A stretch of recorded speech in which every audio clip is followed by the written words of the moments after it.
Hey guys, it's Liv here, and in today's video, we're going to be ranking every flying type Pokemon in competitive. If you guys enjoy the tier list content and you want to see more, leave a like in the video and subscribe. We are very close to the end of our Generation 8 tier list for the types. We just have Water next week, so make sure you stay tuned for that. If you want to stay up to date for when those videos do drop though, links to the Twitter and Discord are down below, and make sure to comment your thoughts in the comments. With that said though, let's get right into it. So, for anyone who is unaware at this point, I don't know how, but to be fair, a lot of people will probably find this one just by chance. So, let's get into it. The S Plus tier is going to be reserved for Pokemon that are the around top 5 in either Sword and Shield AG, Not-Dex AG, or VGC. VGC doesn't really have an equivalent to the Not-Dex format, or at the very least the AG format. It's just flat out VGC, so we're counting that as the highest peak of what doubles can achieve, and obviously the AGs are for the highest peak what singles can achieve as far as ban lists go. These are tiers where every Pokemon is allowed, so something being in the top 5 or 10 here I think is a pretty good representation of what makes a really top tier Pokemon. For the S tier, these are for pretty decent Pokemon overall. This would be Pokemon, for example, such as obviously base Groudon. That is a pretty decent Pokemon, but it's not necessarily some meta-defining threat. These would be Pokemon that you would still see pretty common, and they do have some sort of influence, but they're not shaping how the meta is in itself. For whether it's Ubers, Not-Dex AG, we have VGC, all those sort of tiers. As well, this could be for Pokemon that do really shape the metagame, specifically in the OU tiers. This would be Pokemon such as, for example, Landorus Therian. When we get to that, will probably be in the S tier because it literally defines what actually is or isn't OU at this point. Next up though, we do have the A tier. These are for pretty decent Pokemon. You know, you would think of the Pokemon such as like Ferrothorn, for example, would be a pretty clear cut for A, where it's a decent Pokemon in singles and doubles, but you're not typically seeing teams built around it. It's just a decent Pokemon, and it has enough influence on the meta to where it just exists. This is true for whether singles or doubles at this point, to be honest. The B tier is where we start to get into more niche Pokemon for doubles, things that do have success, but they're typically very niche at the very least, where you're not going to really see them that often, or they're for Pokemon that are kind of okay in OU or really good in UU. C tier is going to probably be for Pokemon that are in the UU-RU sort of range, where they're probably hovering between the two tiers. We start to see a lot less doubles Pokemon here, but maybe if there's some really garbage NFE that's like really garbage in singles, but it has enough of a niche in doubles, we'll put it here. The D tier is for the Pokemon that are like the RU-NU sort of cusp, and maybe some PU Pokemon as well. And the F tier is going to be for Pokemon that are so bad but they're fully evolved and I have to mention them, or for NFEs that just have enough of a noteworthy presence because they're not worse than the fully evolved Pokemon. But with that said though, we do have a few really key Pokemon to start with. The first one is the Charizards. So Gmax Charizard definitively is an S+. It's literally just a better version of Charizard Y, which is a really good Sun abuser. I'm putting it in the B tier though, and regular Charizard is the D tier. I'm grouping these all together because truthfully for these Charizards, they do the same thing. Charizards all are really meant to just be really good Sunbreakers for the not Charizard X ones, with Charizard Y setting its own Sun and trading Solar Power for just the automatic Sun to boost its special attack stat, because at the very least for fire attacks you would still get that 1.5 times boost with the Sun, which has its benefits. Also, Charizard Y has just a higher special attack in general. I think it's like 159, which also, again, has a lot of benefits. It just helps Charizard in general do significantly more damage than it was otherwise going to do, because of the fact that you don't really have to worry about doing things such as, for example, making sure that you have a choice spec set to do damage, which that 159 special attack versus the 109 that base Charizard has really does go a long way. So Charizard Y is like the pretty big middle compromise here. However, I will say that unlike a Charizard Gmax or a Charizard base, you can't run an item with this, which does specifically matter as far as hazards go. It is hazard weak, which kind of sucks for a fire type this gen, whereas Charizard Gmax, if you're playing it in singles, could run heavy duty boots and anything goes or Ubers, which is pretty nice, especially in a tier where Groudon is such a good Pokemon. It does help a lot with Charizard's case. Even as far as doubles goes, Charizard Gmax is regarded as one of, if not the best Gmax Pokemon of the whole format this gen, considering the fact that you could take advantage of Groudon Sun, you get Wildfire, which is a great way to break sashes, as well as the fact that Airstream is great to boost speed for yourself as well as your ally Pokemon. Where does regular Charizard sit in this regard? Well, regular Charizard is typically regarded as a Pokemon that you never bring in doubles unless if you're planning to not Gmax it. I think it's a little bit of an overstatement, to be fair. Base Charizard can kind of do work at times, but it's very, I will say it is kind of hard to justify not G-maxing Charizard in a given game because it's infinitely better with it. This is a pretty decent Pokemon though in Sword and Shield, weirdly enough. It has some niche in OU even this gen, but it's a pretty decent, in my opinion, low tier option if we're looking in the like RU through PU sort of range. Charizard typically does, in my opinion, have some actual case to be read. Charizard does actually sit in the PU tier, but again, we even see this in the OU tier, so it has enough niche. I'm going to put it in D. I think it's a pretty good representation of Charizard this gen. Next up is Butterfree. So base Butterfree sucks. Really terrible Pokemon. This is just a good Quiver Dance option. Well, it's a terrible Quiver Dance option, but it's good for the F tier. G-Max Butterfree, on the other hand, though, gets a B tier.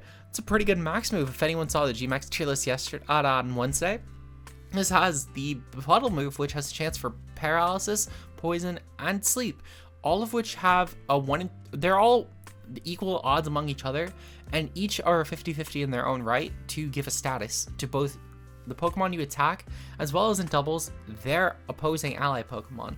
So let's say, for example, my opponent has a Lando T and a Zapdos.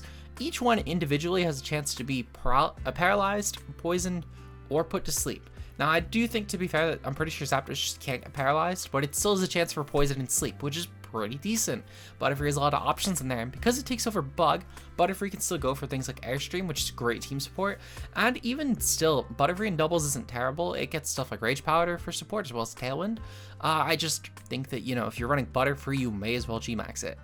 Base Butterfree's still good, though. We might actually move that up to D, to be fair. I think I did leave it in the F tier in my Bug tier list, and I still do, as of right now, feel that way, but we might change it based on how we see other flyings. Pidgeot, base Pidgeot is pretty terrible. This has absolutely no move pool, and its abilities are pretty fucking useless. Keen Eye, Tangle Feet, and Big Pecs. These don't really offer anything to Pidgeot. Maybe, I guess, Big Pecs does, but it's a really terrible Pokemon. 101 speed, but like garbage offenses. The best one's 80 in attack, which Butterfree has like no physical move pool. It just stabs. Unironically, I'd consider just throwing on a Flame Orb and going with Facade, Roost, U-Turn, and Filler, because you don't really get anything from this. Whereas for Mega Pidgeot again is probably in the B tier. Now, Mega Pidgeot's actually pretty decent. Actually, I'm going to put Mega Pidgeot in C tier. I don't remember where I put it in normal. I'm putting it in C right now, though. But Mega Pidgeot's pretty decent. You actually get No Guard, which is pretty decent, as well as a huge boost to your speed and your special attack. That special attack boost especially is pretty obnoxiously huge, because Pidgeot goes from a mediocre base 70 special attack to a whopping 135. Now, this is a huge jump actually for Pidgeot, considering the fact that now you have a lot more deadly of a special attack stat to take advantage of stuff like Heat Wave and Hurricane, both of which now also have the support of No Guard. Mega Pidgeot's speed also going from 101 to 121 is a pretty decent leap. This means you now outpace Pokemon such as the Lottie Twins and Alakazam, to name a few. So I definitely do rate Mega Pidgeot pretty highly. This is a really decent Pokemon in competitive, easy C tier. Fearo's up next. Fearo, truthfully, is just what Pidgeot should have been, in my opinion. For flying types, it's actually pretty decent. It has some good coverage, stuff like Drill Run, which is great for rocket and electric matchups. You still get Drill Peck and Brave Bird. Well, actually, you don't get Brave Bird. You don't get Brave Bird on this? What the fuck? Okay. If you had both, it'd be one thing, but do you really not get Brave Bird? Holy shit. I'm going to double check just to make sure this isn't just some weird Sword and Shield thing.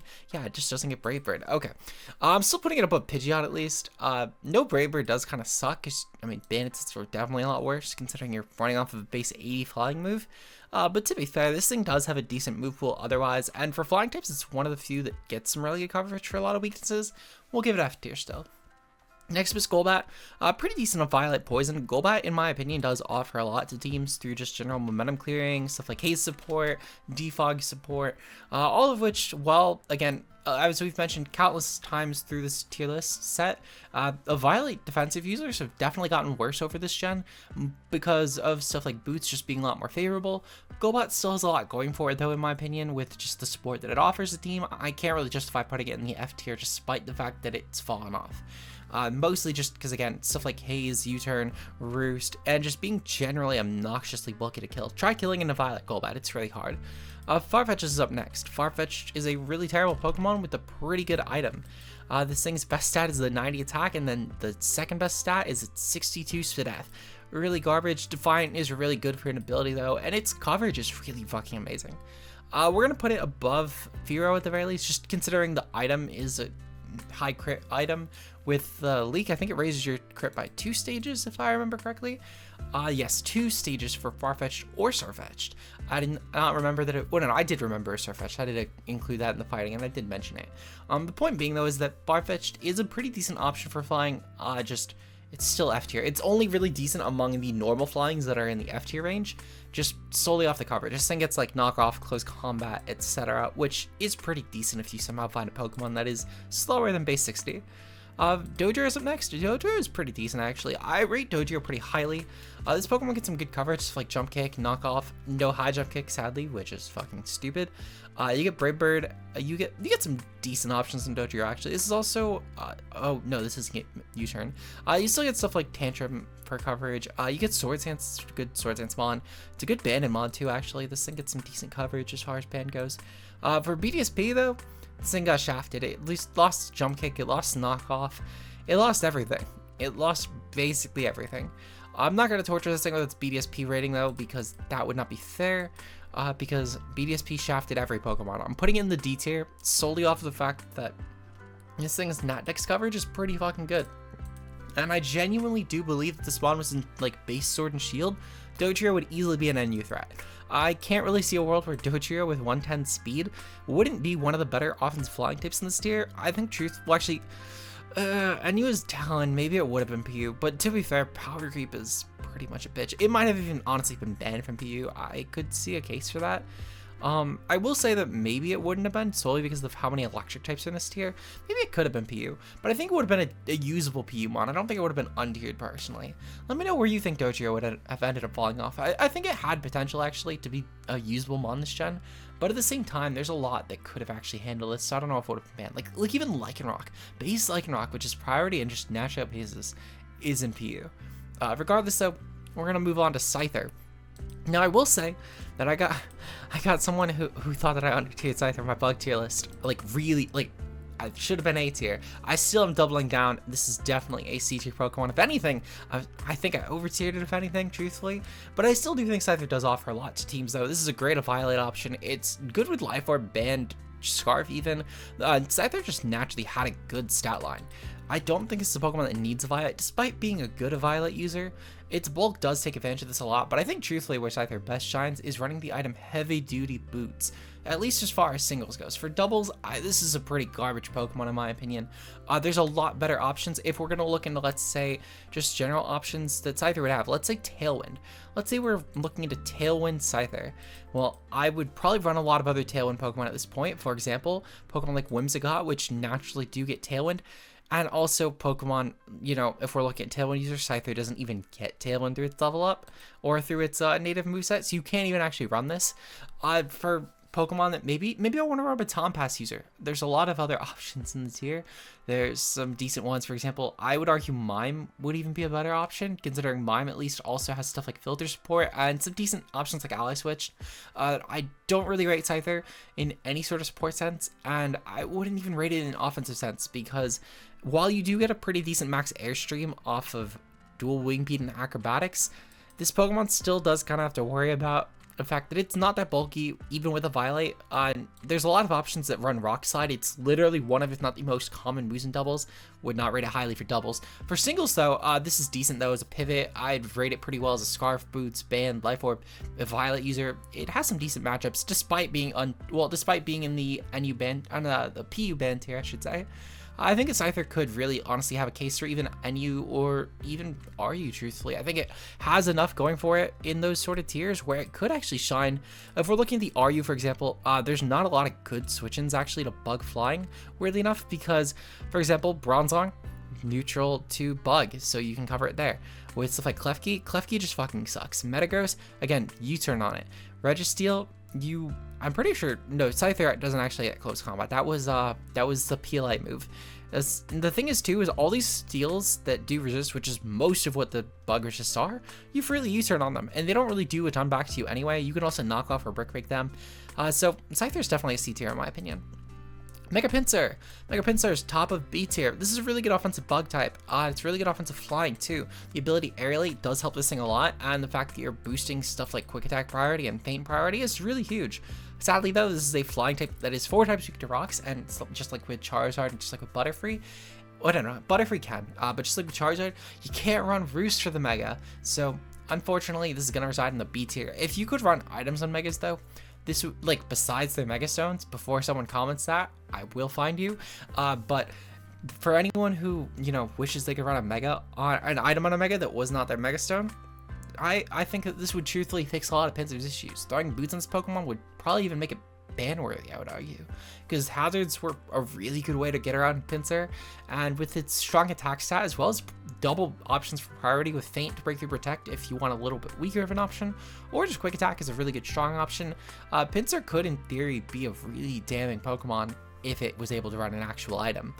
Anyway, next up is Gyarados. Gyarados is a really solid, bulky flying type. I'm putting this above Butterfree at the very least. Good Intimidate option, great Dragonite Mon. Gyarados in general is kind of a menace. It always finds a way, in my opinion, to be a strong lower tier Pokemon like the UU range, and for good reason. This has insane coverage with stuff even like Power Whip and Earthquake and Ice Fang, all of which are great for weakness checking or for just resistance checking in Power Whip's case, where it's mostly meant to handle waters, though I guess that's still weakness too because it's handling rock types. Gyarados still is a really decent offensive option. It's a great Dragonite option. I would argue this even has some good defensive merit, or at least not necessarily defensive outright, but bulkier option merit.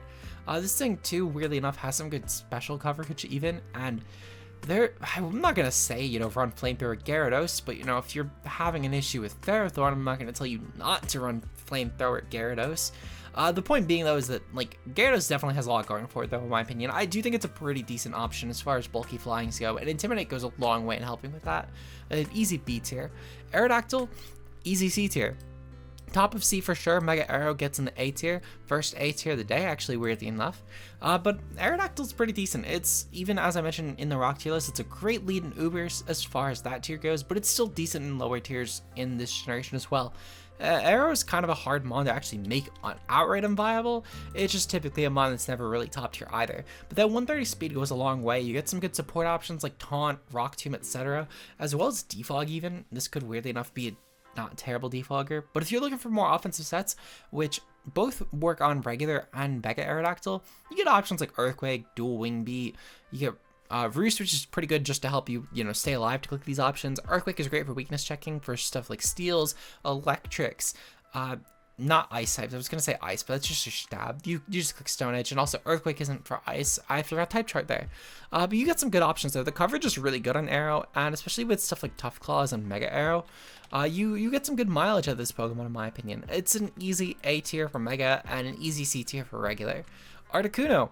Articuno gets D solely for the fact that this is some good low tier stall viability. I wouldn't act like Articuno is some godsend Pokemon, despite, you know, the fact that some people would definitely argue it is, but this, despite being an untiered mon, has some good case on a lot of higher tier stalls in like the UU through PU range. So I can't really disregard that for Articuno, despite having a terrible typing and a lot of weaknesses to stuff like Fire, Rock, Steel, Electric, etc., etc. We get it. This is a terrible Pokemon, but it's a terrible Pokemon with some good support like Heal Bell, Defog, U-Turn, etc. So we'll put it in the D tier. Galar Articuno though is pretty decent. I'm putting this in the D tier as well. I'm gonna put it above Zard actually. I think that this is a couple good cases. For example, I would totally get this actually being ran in VGC despite the usage not being there, because I do think this actually offers a lot to teams. For example, you have options like Expanding Force, which is pretty decent, especially when pairing with Indeedee.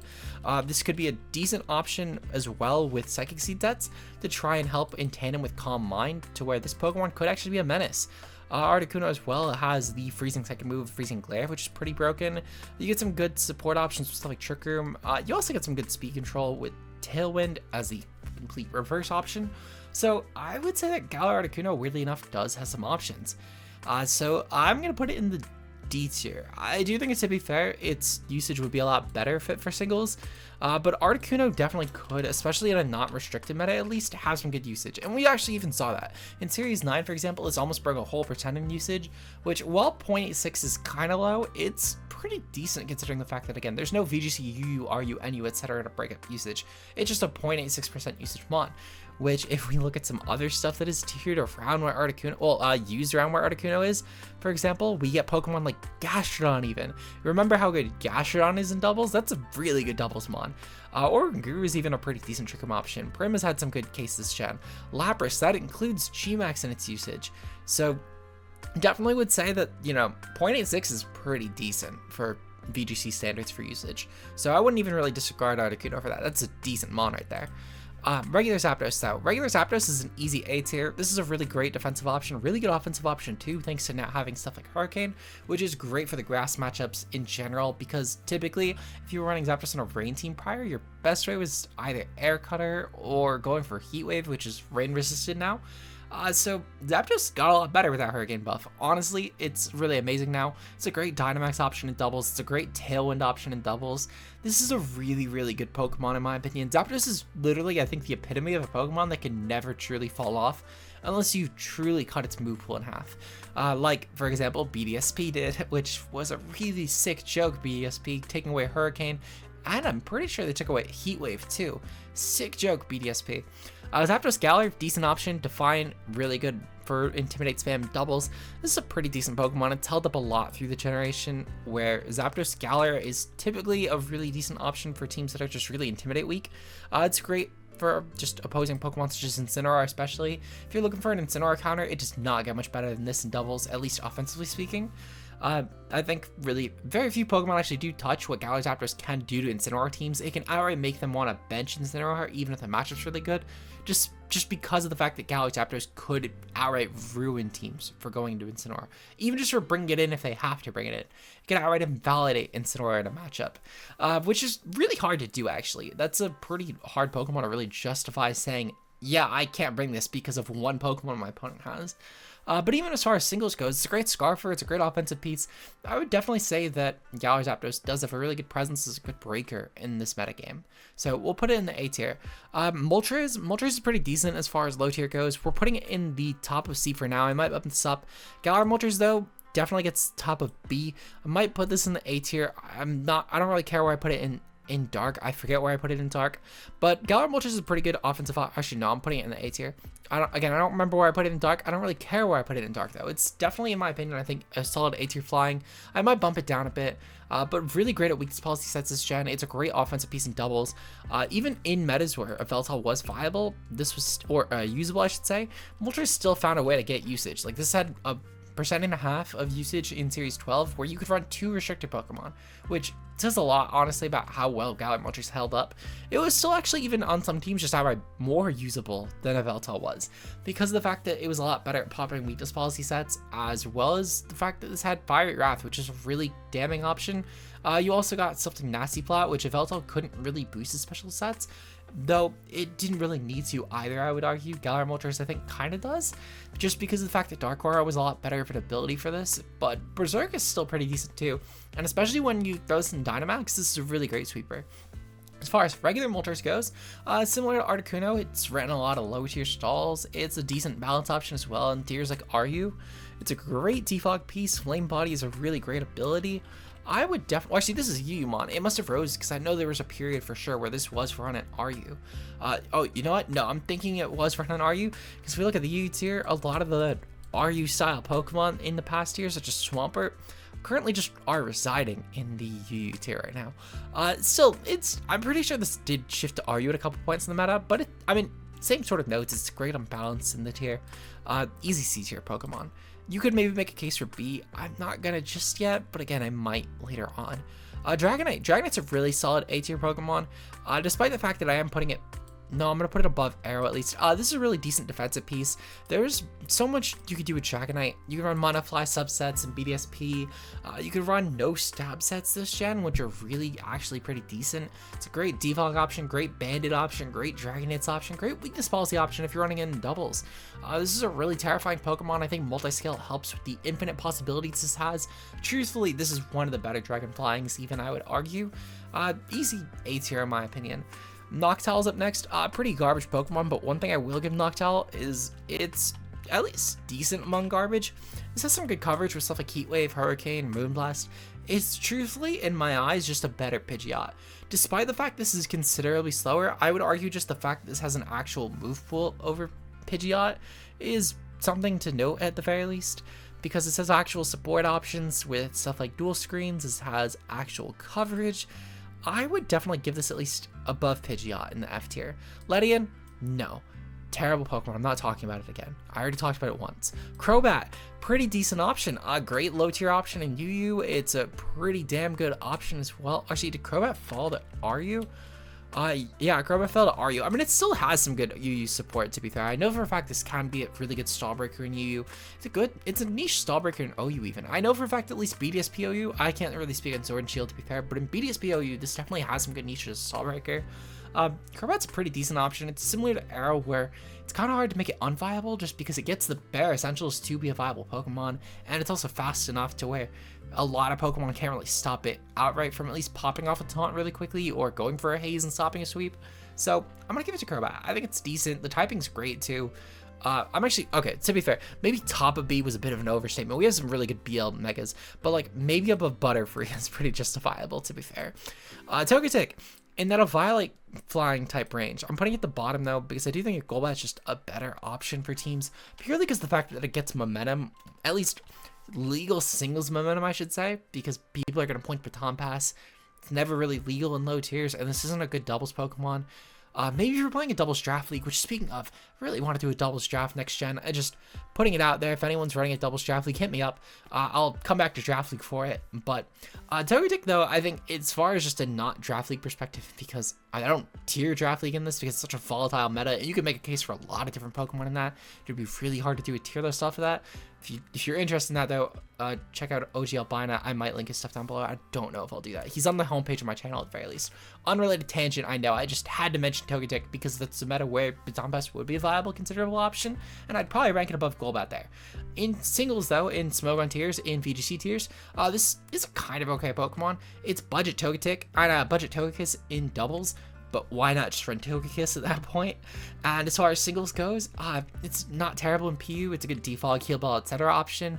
If Baton Pass was legal, I would actually probably say this is a good D tier Pokemon because you could get it out of bad scenarios. Even outside of that though, truthfully, Togetic just has really bad 4-move syndrome. Give this Pokemon Moonblast, by the way. It's overdue. PLA did it, and it would be such a tease if it doesn't keep it in later gens. Xatu, pretty decent option, actually. I'm putting it above Galar Articuno. I forgot how I tier these two in the Psychic tier list, but today I'm feeling it.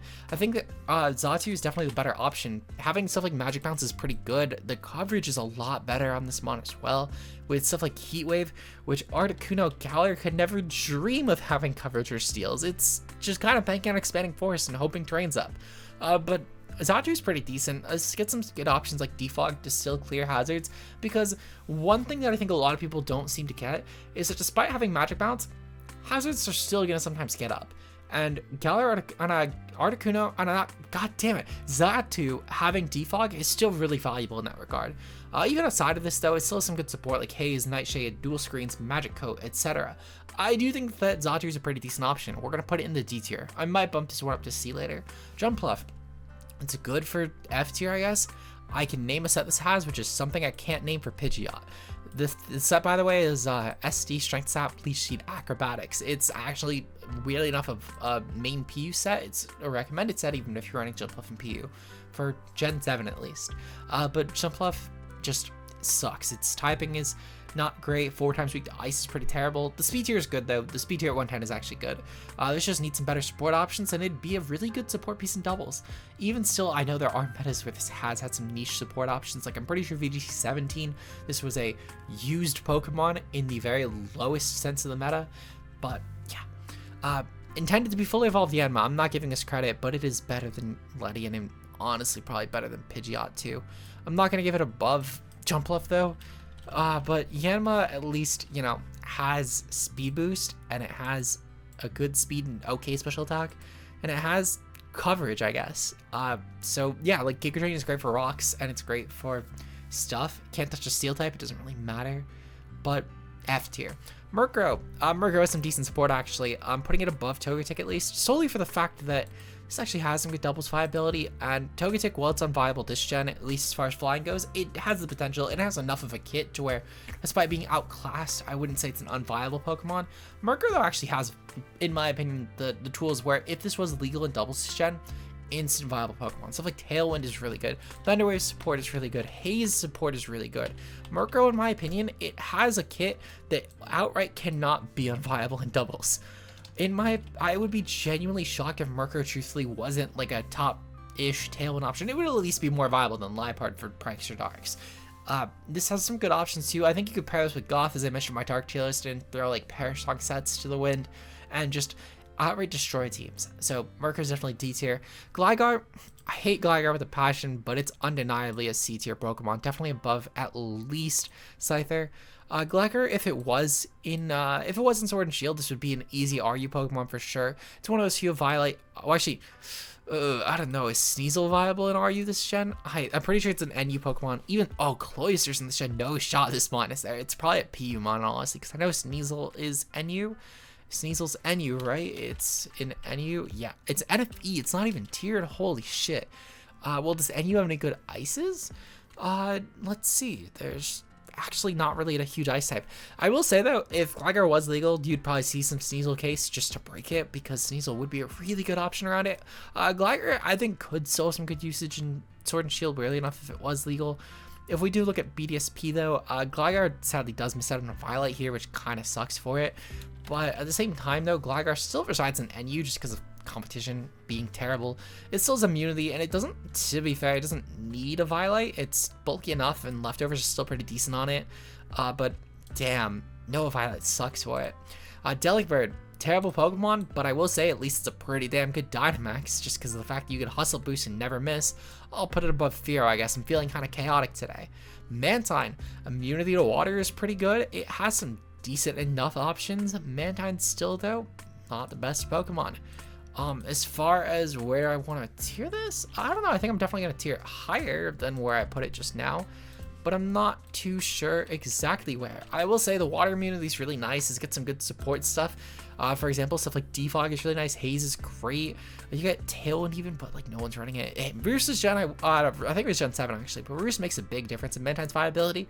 I think I'm actually going to put it above Scyther, below Gligar though. I think Gligar in theory does have a kit that's a lot better suited for competitive, but who knows, I think truthfully those two are pretty interchangeable though for the tier. Next up is Skarmory. Skarmory is not as good, but it will never be forgotten for how good it used to be. Just outclassed by stuff like Corviknight and Celesteela as far as OU goes this gen, and for BDSP, it's decent as a Spiker to be fair. I won't knock its BDSP usage, is pretty good, but there's still definitely enough decently better Pokemon as far as flyings go, so I'm going to put it in the B tier. Great dual hazard option, great option for phasing, just outclassed. F tier for Lugia, and S tier for Lugia, S tier for Ho. I might bump up Ho to S+, we'll see how the night takes us. But Ho is a great Dynamax option this gen, actually, in singles at the very least. It's a great defensive piece. It's so viable, actually. No, you know what? I'm putting in S+ solely because this is such a viable mon. One of the best standard teams you could actually run, and maybe this has changed, but at least the last time I checked samples, one of the best sample teams you could run was literally reliant on Ho running 2 of itself. This is not a common thing even in the AG tier where you're running multiple of a Pokemon, unless your name is Arceus. Then you're running a lot of Arceus. But to put it in perspective, if we pull up, let's pull up first the non-Natdex sets, and we'll pull up some samples from that sort of tier, because I think this might have actually been a not Natdex sample team. It doesn't, oh no, it's not a, oh, never mind. Yeah, no, I'm scrolling through.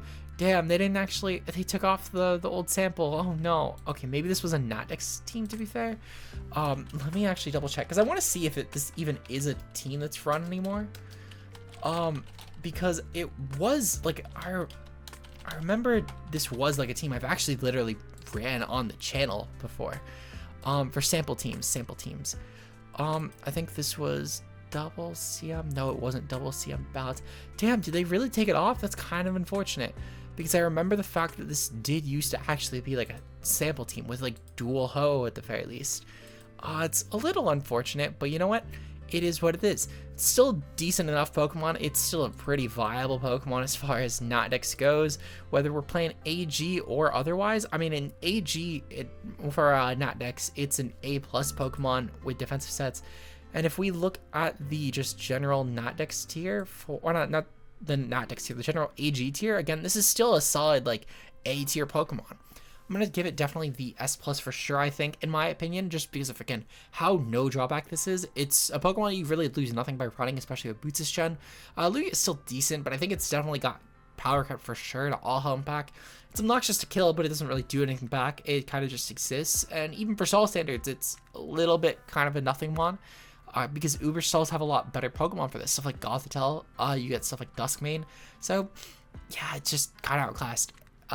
Beautifly, terrible Pokemon. Fuck this mon. Really bad, but it's not letting in bad. Swellow's decent, actually. I'm putting it in C tier. Really good breaker, actually, with stuff like Facade. It's a great momentum gainer for teams.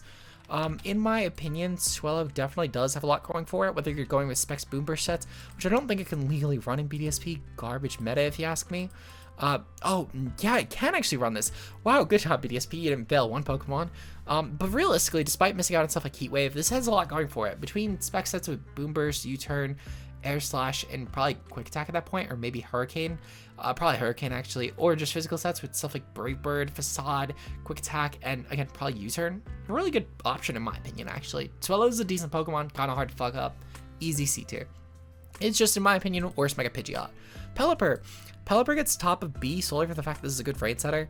You could maybe make a case for A, sure. I think in doubles, the rain roll is a lot more contested with Politoed in generations where it's been legal, despite Pelipper getting Tailwind, because Politoed makes Perish Trap Rain very viable, and it's always been a good option for rain. And as far as singles goes, I mean, Pelipper's the clear cut there, sure, but rain has its moments where it's kind of in and out. It's good enough, though, where I think if Pelipper is the definitive top of B, I really can't see a lot of Pokemon passing this, truthfully. And I think there's a case to maybe put Pelipper in A. I'm just not going to do it yet.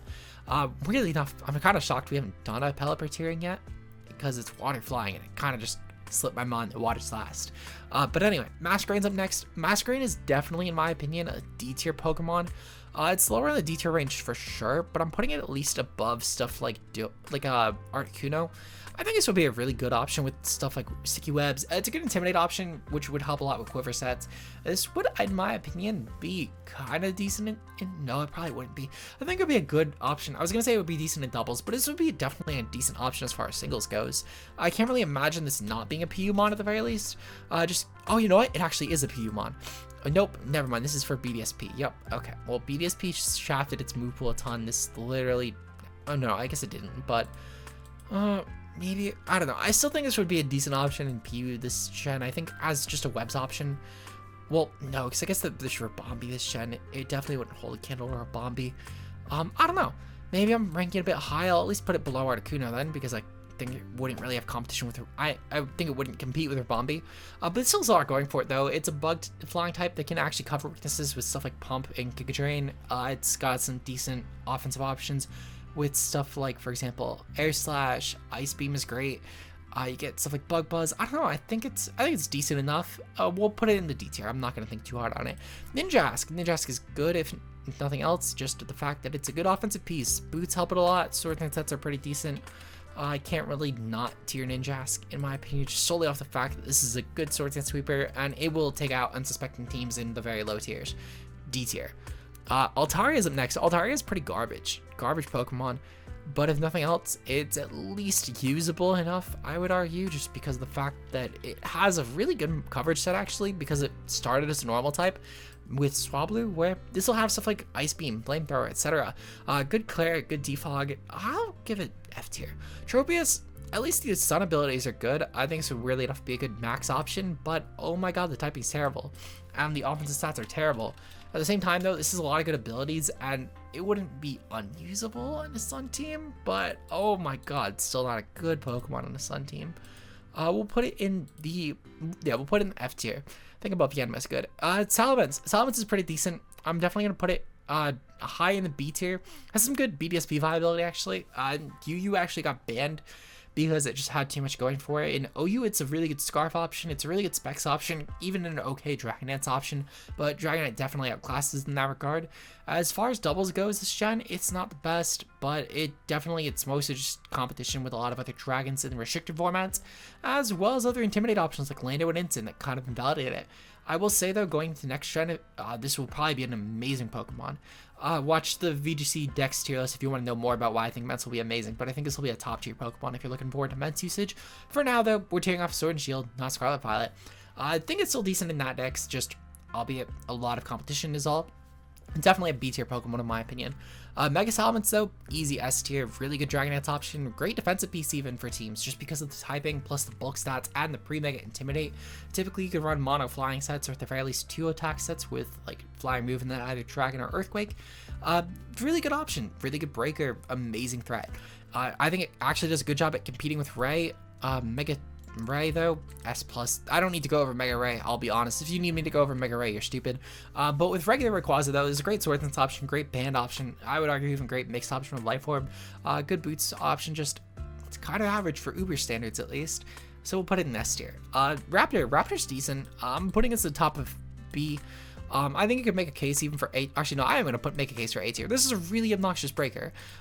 Literally, if we look at Raptor, for example, Staraptor, it has a decent coverage set, for example, with stuff like Close Combat, Brave Bird, and that's all you really need, because Close Combat's great for Rock matchups, it's great for Steel matchups, and Brave Bird hits so much already, it's very hard type to switch in on. And also with the normal stab, this is one of those cases where with stuff like Double Edge, which is again boosted by Reckless, just like with Brave Bird, you get some good options. It's really hard to actually switch in on Raptor safely, and the speed tier at 100 is still really good. It's even with a Scarf set, this can actually become an offensive monster.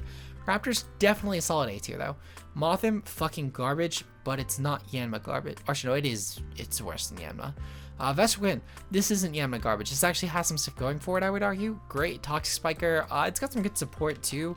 Vespiquen, if nothing else, having the coverage it has, as well as stuff like Aromatherapy to clear status, Defog to clear hazards, Toxic Spikes to at least, you know, be useful in setting hazards as well. I think Vespiquen's kind of not terrible, just it's also kind of terrible for flying standards because there's so many of them. The point being though is it has enough to at least be better for the bottom half of F tier, but it's still not good. Next up is Drifloon. Drifloon's decent enough support in doubles. I'm actually going to put this pretty high. We'll put it above Golbat, just solely for its doubles usage, but at the same time though, it's such a garbage Pokemon in singles where no one really ever uses this, and even then it's niche at best in doubles, just solely because of terrain plus Grassy Seed and Unburdened. You can get some good stuff off like Strike Zap, Tailwind, Haze, etc. So we'll give this D tier. Honchkrow. Honchkrow's kind of dog shit, but like at the same time though, it has enough going for it. I'm gonna put it high in the D tier. If nothing else, I will say this is a pretty good option as far as Band-Aid sets go. Too bad that BDSP cucked it, because it's had some good mixed options with stuff like Heat Wave at the very least, being really good on it. Still though has stuff like Haze against Sucker Punch, which is really good on this, especially to farm Moxie KOs. Brave Bird's obviously amazing. The typing is really good offensively. Honchkrow definitely, I think, is a really easy mon to snowball. Just, oh my god. BDSP, stop cucking Pokemon's move pools, especially with flying tips with Heatwave. You gotta chill out here. Just make it a tutor. Chatot's decent, but I mean at the same time though, it's decent for low tier standards. I will say, if nothing else, one thing that Chatot does have going for it, and it's sadly a move that got cut in BDSP, or in BDSP and Sword and Shield, but it was Chatter. Chatter is in the game. That's right, Chatter is in BDSP. Okay, then Chatter honestly brings this up a lot. Being able to confuse stuff with 100% while dealing really good flying damage with no drawbacks actually. The only drawback is the 65 damage, but truthfully it does not matter. It's a 100% accurate flying move that otherwise has no hindrance to you, and it has a 100% chance to confuse. It's really, really good on Chatot actually. It's the one reason that Chatot gets any usage ever, because this Pokemon's otherwise really dog shit. But 91 speed, 92 special attack with the coverage it has, barring, you know, the fact that it's BDSP and it doesn't get Heat Wave anymore. Oh my fucking god, BDSP, I hate you as a tier. Even still, this gets options like Boom Burst, which is pretty good. And again, in a not shit tier, you get Heat Wave, which is really good for it. It's great for Steel matchups. So yeah, honestly, really good D tier Pokemon. Togekiss, really good option this gen. Great Scarfer, great at everything it touches. I think you could make a case actually for A tier. I think there's a lot of competition with flying types though, to where I don't really feel confident for this. Also, especially when we consider the fact that got cucked by BDSP yet again. Damn you, BDSP. But even still, though, Togekiss, to be fair, didn't get cucked that badly in comparison to a lot of other flying types. And it's a good Scarfer. It's a good RU at UU sort of Pokemon in Sword and Shield. It's decent support at the very least in the early formats. I will say, if Togekiss was able to keep up its stuff, even just through like Series 7, 8, and 9, well, actually mostly Series 9 because it was a not restricted format, then you know what? I would have given Togekiss the A tier. But if we look at other options, Tailwind just got a lot better on a lot of other Pokemon. There's a lot of other better max airstream options to where Togekiss plummeted in usage the second the actual Pokemon came in the DLCs. So I'm gonna give it B tier off of that. It had its run and it was really good. I'm actually gonna put it top of B just because it's an actual BDSPOU Pokemon. But I am gonna move Pelipper ahead though, because I think in hindsight it is probably better than these. And I'm gonna move Salamence below Skarmory, I think, and I think I'm more happy with this. Again, Mega, really solid C-tier Pokemon, great offensive option with stuff like Tinted Lens and Speed Boost both being menaces. I'll put it below Mega Pidgeot, final answer, just because Mega Pidgeot's kind of a bitch to switch around, and it's 100% accurate Hurricane, kind of fucking annoying. But yeah, Mega's still pretty decent. Tinted Lens is really good for helping his Pokemon break through teams, and it does help bluff a lot of teams with Speed Boost, because typically if you bring in Yanma on something really weak, maybe try and pick it off and then save a Protect turn to get the +2 speed, and instead you're a Tinted Lens set, and they try and make a switch around that to force a sack, or even if you're just maybe bluffing a Tinted Lens set, you go for Protect, now you're outpacing a Scarfer. Really kind of annoying for a lot of teams with the Mega.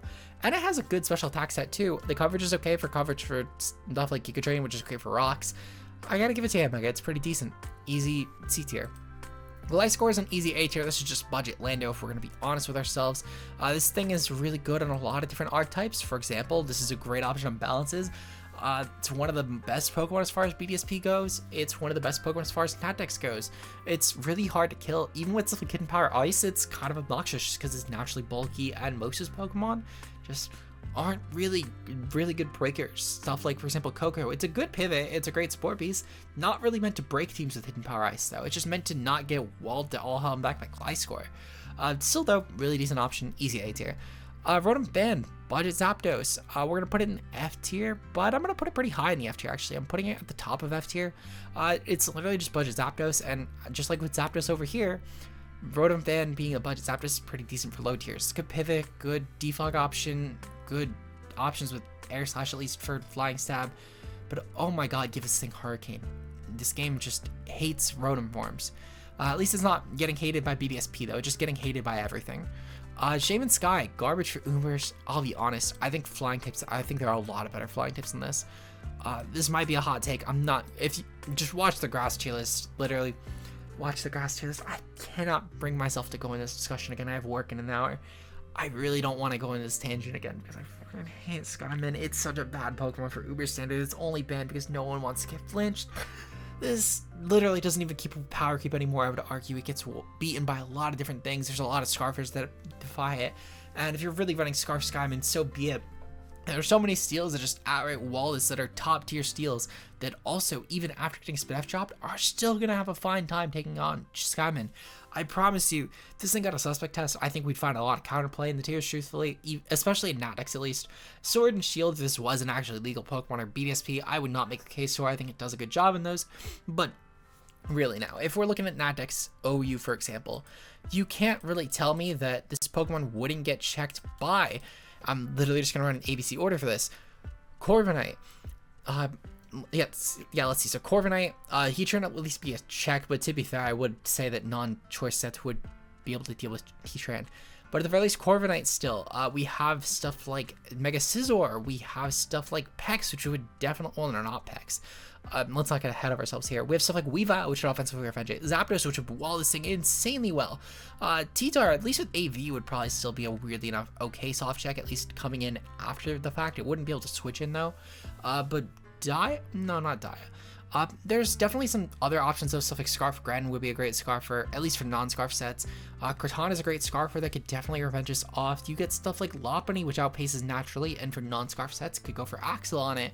You have stuff like Drill in the Sand, which could offensively massacre it. You have stuff like Ashgren, which could just naturally outpace it. You have a lot of different options, and those are just the naturally OU Pokemon. This doesn't even get into the UUBL tier, which has stuff like Rachi, which would be an amazing check long term to this because it has actual sustain, and it's not 4 times weak to Earth Power. You get stuff like Glowking, which would certainly sponge a hit from this. I'm telling you, there's definitely enough counterplay.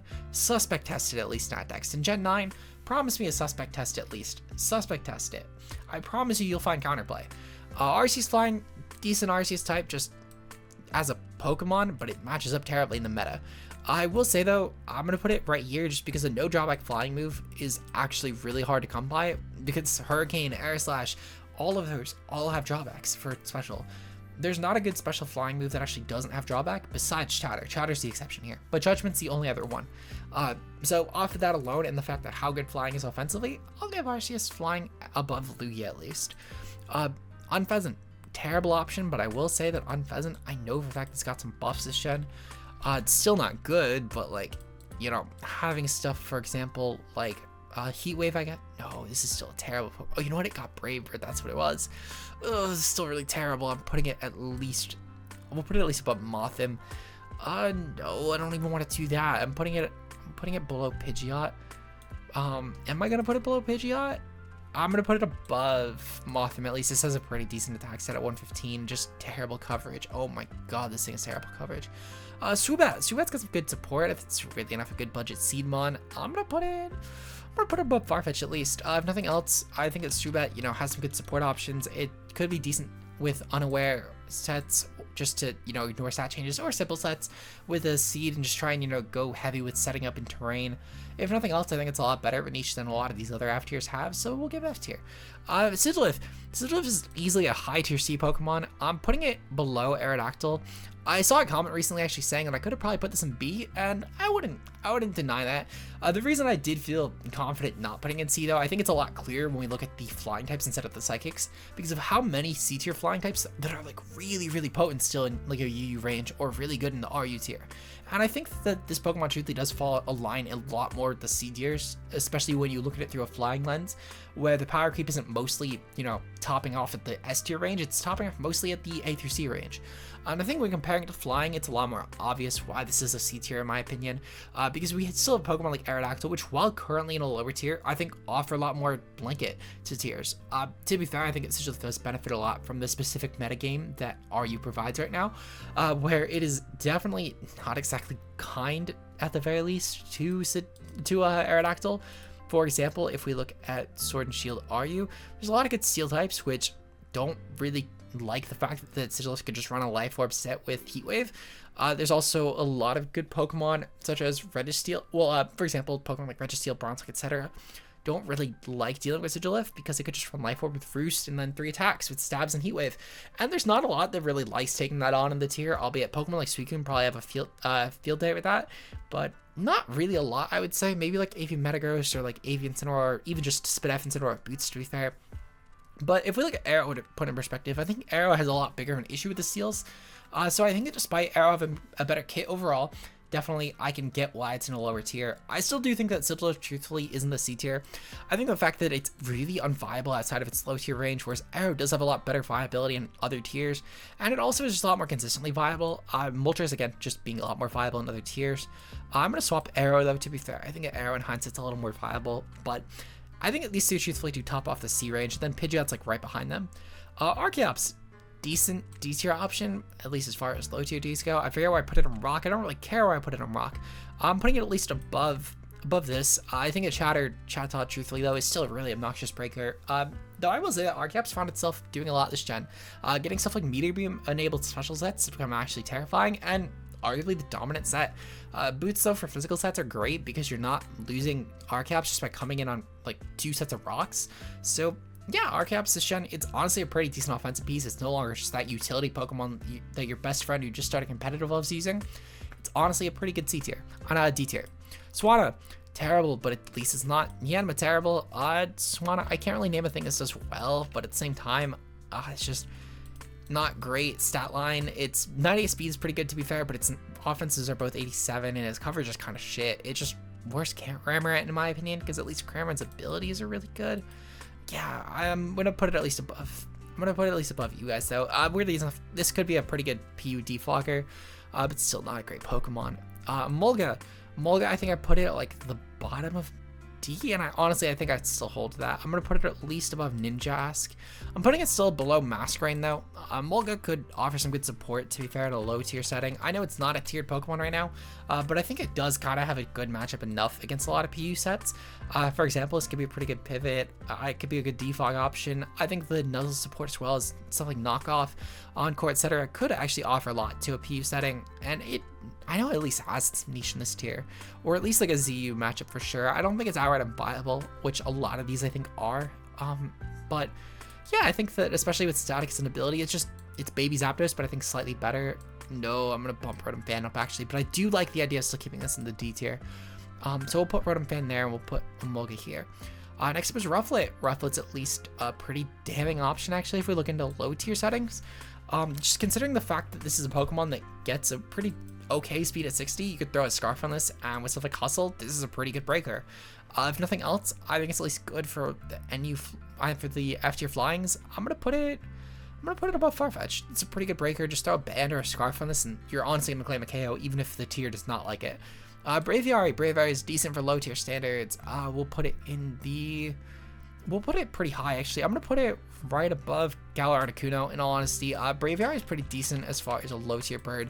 Defiant's a great ability. It helps with defog pressuring. It's a good, if nothing else, a good pivot. I would totally run a band or a Scarf on this, but Boots is also pretty decent, to be fair, with like defog, Roost, and then U-turn and Brave Bird. You'll probably get a lot of mileage out of a set like that. The point being is I do think that Braviary is pretty decent in low tiers. Definitely a mon to watch out for sure. Hisuian Braviary, I think that this will be a mon that honestly could be really decent. For one, this gets some good options offensively speaking, such as Esper Wing, which seems like it'll be pretty decent, if nothing else. Sheer Force as an ability is going to be really good on the special set with stuff like Heat Wave, Psychic, not Dazzling Gleam, Heat Wave, Psychic, Hurricane at the very least. All of these moves will be really good Sheer Force boosted. And I think that Braviary truthfully could actually benefit a lot from just looking at rain teams and where they know for Sheer Force. I think this could be a really good like RU rain team Pokemon. But even still, I mean, if you don't want to run Hurricane and risk that accuracy, you could just go with Air Slash and be fine. I do think that realistically, though, Braviary is going to be kind of hard to make an unviable Pokemon out of. And while I forgot where I put it in the Psychic type tier list, I'm definitely going to put it at least right here. I think it's pretty fair to Braviary. This low, the low speed kind of does suck for it, to be fair. I'll put it at least above Mantine. I think is pretty fair. This will be a really good option, I think, for like agility sets. I think it'll probably be what shines the most. I don't really think you can run this choice like Braviary because 80 speed I think is at least commendable for a Scarf user. 65 really isn't. But an agility set with like agility, Roost, and then like Hurricane and Psychic could be pretty decent. Or you ditch Roost for Mystical Fire or Heat Wave, and I think you can get a lot of mileage out of this. Definitely still, in my opinion, a C tier mod for sure. Vullaby, NFU power creep, but it's at least better than these two, I would say. It's really hard to kill, good knockoff support, good pivot, etc. Metabuzz is pretty high as far as the B tiers go, putting it right below Skarmory in my opinion. Metabuzz is pretty decent in doubles. Actually, no, I'm gonna put it above Skarmory. Actually, this might be a bit of a hot take, but I think Metabuzz offers a bit more in recent generations. For example, these are two U flying types, but at the very least, Metabuzz has a lot better doubles viability. Its support, I think, better favors the metagame currently with stuff like Knockoff as well as U-turn, which I do think are a little more valuable because it's a defensive piece that can actually get itself out of a bad situation, which is pretty nice. Let's get some good options, of course. For example, like Whirlwind, which is still pretty decent, again, mirroring the Skarmory set. And while this does miss out on hazards, which Skarmory does provide, I don't think it matters a ton because the fact that Metabuzz has a lot of perfect move slots with stuff like Knockoff, Roost, U-turn, and then one of Defog or Whirlwind. And I think it gets enough usage where it's fine enough as it is. It's a pretty good dog type as far as Uber, well, not as far as Uber goes, as far as OU goes actually in certain metas, but it's not really right now.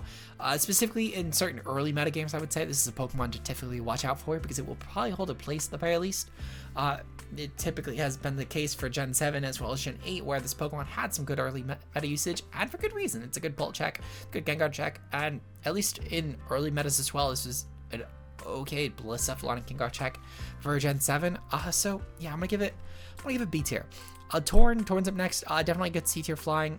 I'm definitely gonna put it right above. Actually, I'm gonna put this in the B tier. I think Prankster is pretty decent on this. I'm putting it above Gyarados. It's definitely a solid RU mon for sure right now. Where well, actually it's NUBL, but still it has some good. I would say this is a decent enough RU option. With the 111 speed, it's kind of hard to be unviable. As a pure flying type especially, it's a good rain option. It's a great rain option, actually. And in doubles, this is a pretty good tailwind option with Meister. Okay, Defiant, but to be fair, I'm running a Defiant Genie. I'm running Thunderous. Speaking of, I guess I'll put Thunderous. I'll do the Incarnates first because they're really easy to tier. Thunderous, I'm putting S plus again. I'm explaining it on Electric, but this is pretty unrivaled as far as VGC support goes. It's a Pokemon that historically has been an absolute monster VGC 2. It's great at doing literally anything you want. If you want an offensive piece, great. It can still bluff support. If you want a support piece, great. You still run Nasty Plot and you can still be offensive anyway, as well as just running stuff like Scary Face and getting Prankster off of it. It's a great Dynamax option. It's a great option still in singles even. Easy S plus. And then for Lando I, it's definitely getting the S tier. This is a really good breaker. It's just sadly, you know, power keeps kind of caught up to this thing. But to be fair, it's always consistently good at breaking a lot of stuff in a standard format such as OU, where this will never actually be OU legal in my opinion, just because of the coverage and the fact that it's 101 speed, which is pretty good actually if we're looking at a lot of top tier Pokemon where stuff like Victini and stuff like Charizard X and stuff like Lele, they're all getting just outpaced by this. All these really good offensive Pokemon that just get mauled by Landorus, and they also struggle to keep up with its damage output. The fact it's a special ground type, it's unique in what it requires for checking, and it gets really good coverage for grasses, which typically are good ground switch-ins. So, S tier. As far as the Therians go, Torn T, honestly, this is an S+. I don't know where people sit on regen, but oh my god, this mon is like the definitive making regen broken.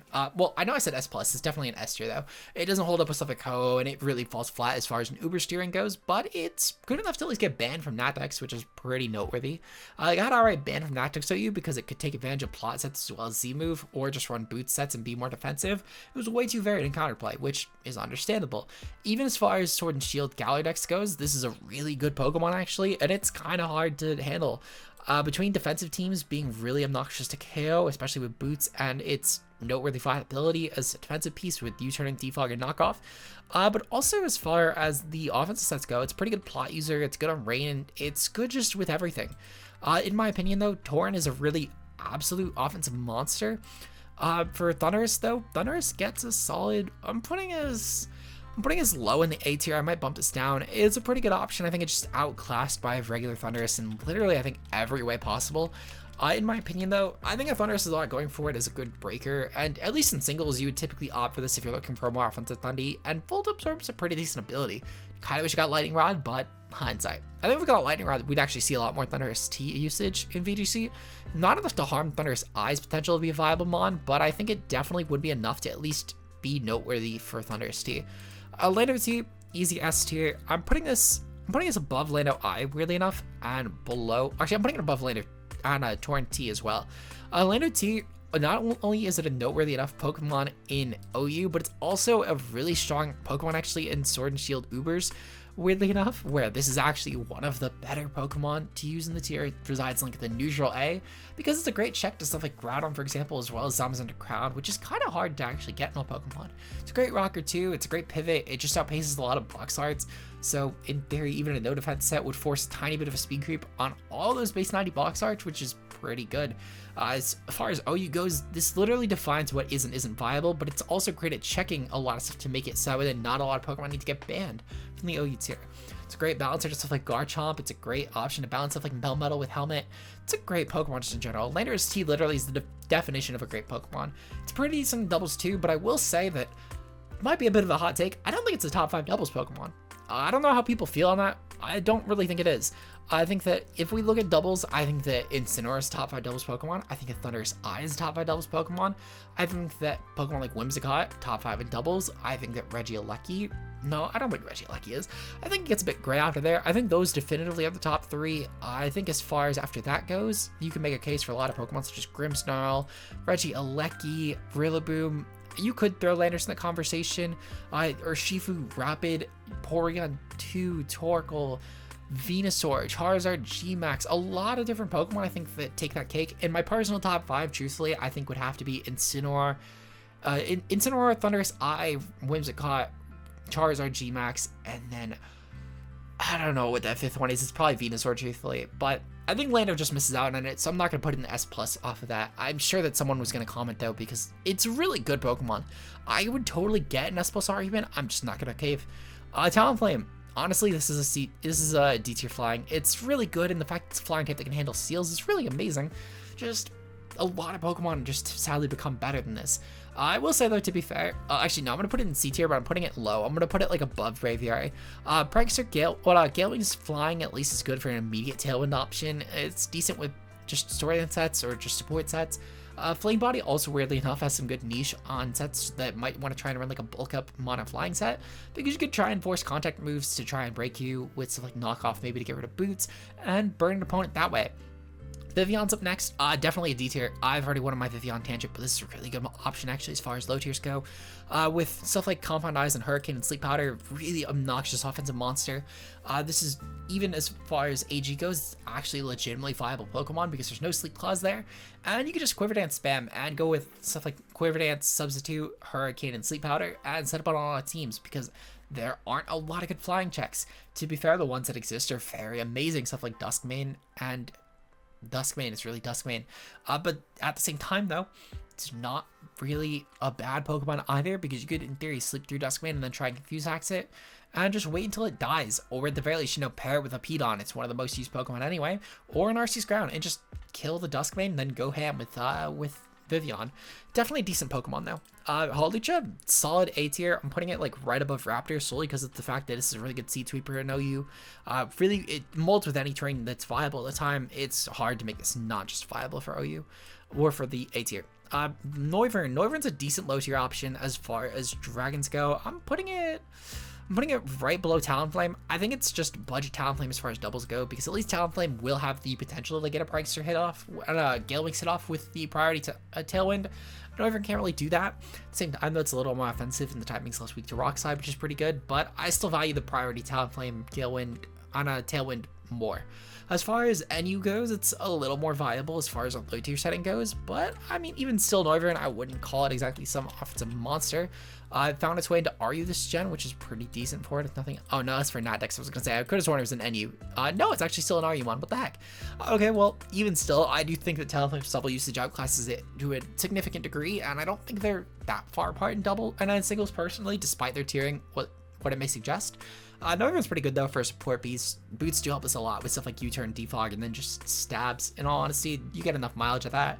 You still could run stuff like Flamethrower for coverage for steals. Frisk is a great ability as well for support pieces, as well as Infiltrator around screens. I'm gonna give it C tier. Yveltal, easy S+. I would argue this is the third best Pokemon. I think G-Max Art is just that. No, yeah, I know this having really good top 5 in singles.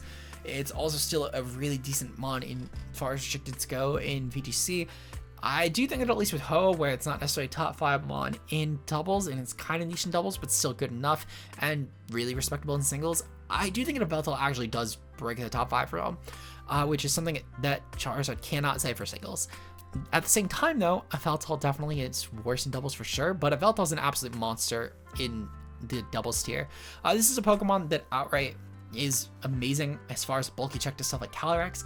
You get some good AV sets like Snarl, and it's so good that you can even pair this in teams with Incineroar, which is already one of the best archetypes, and you can still throw on a third dark type with fucking Grimmsnarl. It's actually a fairly common archetype to run like literally Grimm, Incineroar, Yveltal, and just triple dark teams, because it's just that they're all just really good Pokemon. It's not that you need the triple dark, it's just they're all top tier Pokemon.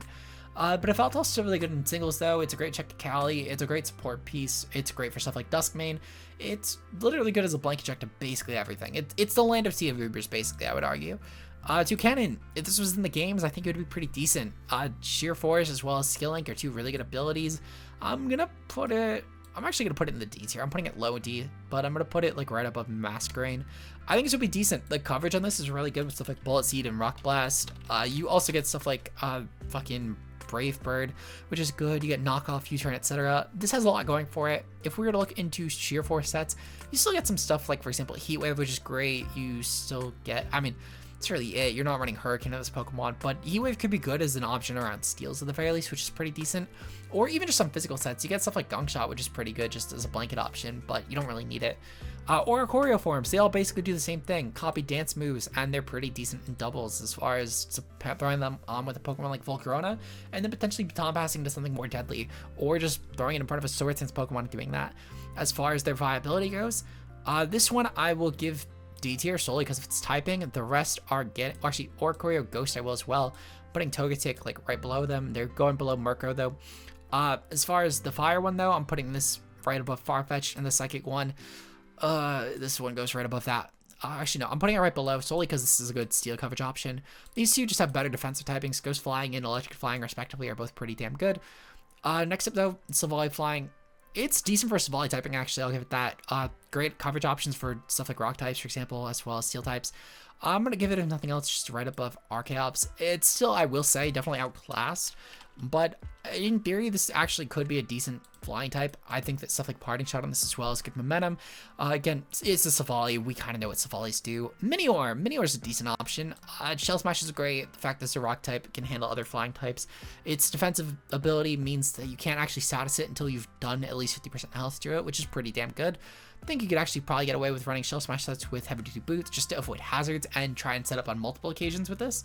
Could be pretty decent this gen, actually. I would argue this is a really good D tier option. I'm putting it above the Honchkrow. Celesteela, really good option in my opinion. I know that Power Creep is caught up to this Pokemon a lot. It's still fucking obnoxious. I know it's a UU Pokemon this gen. I don't really care. Celesteela is kind of obnoxious to KO. It has some OU viability, if nothing else, with stuff like Meteor Beam sets, and I know that teams have run this in tandem with Nihilego and OU. It's a pretty decent option with Autotomized policy. We see that as well kind of work in even VGC, where this is a decent option, at least in the Spike Life Cup formats, where this is kind of hard to kill. And it's really easy to set up with and just win games with Autotomized sets, or even with just defensive sets, because it's kind of hard to kill. I definitely think that this is a pretty good option though. Easy A tier in my opinion. Next up, we have Corviknight. Corviknight, it's really good defensively. I'm putting it right above Arrow, right below Dragonite. It's really good as far as the utility mon goes. It's a great defog option. It's a great Iron Defense Body Press mon.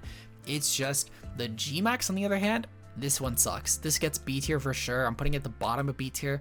If nothing else, while it missed out on Airstream, which is a huge thing, not necessarily for Corviknight, but for whatever Pokemon Corviknight's next to.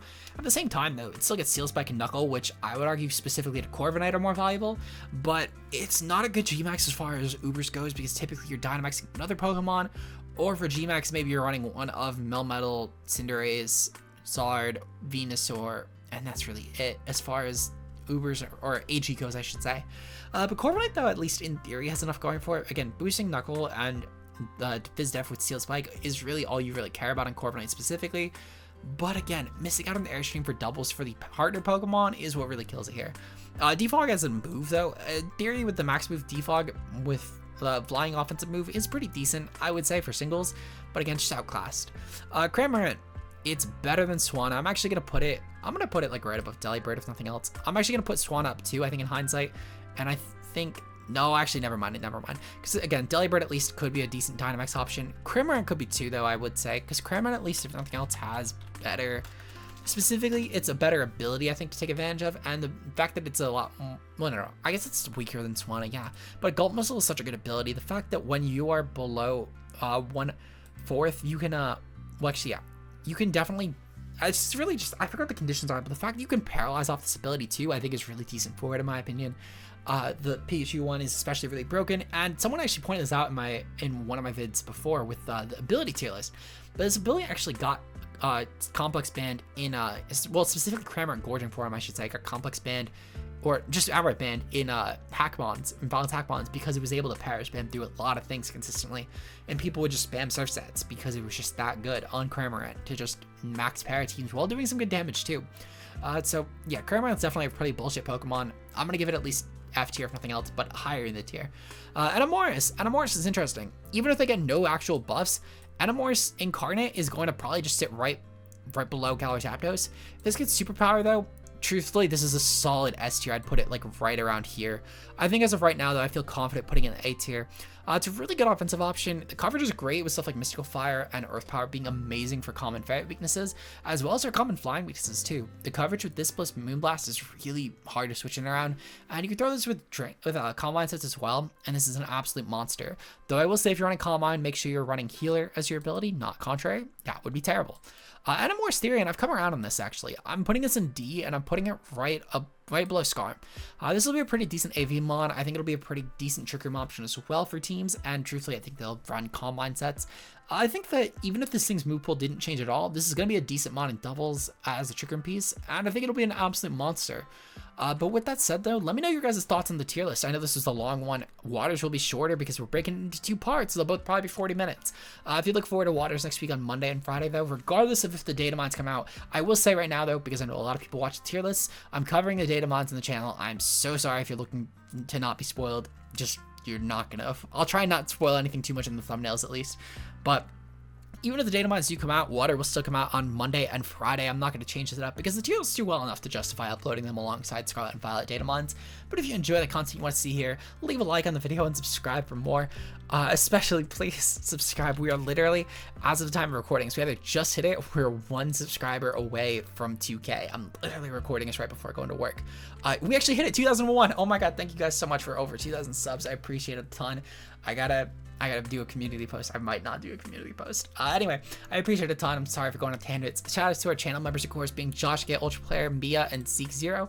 If you guys want to become channel members today, it's a couple dollars a month, and it goes a long way for supporting the channel. It's how we were able to afford it in tandem with AdSense, of course, our new rebrand, which was amazing, as well as just other future projects we commission on the channel.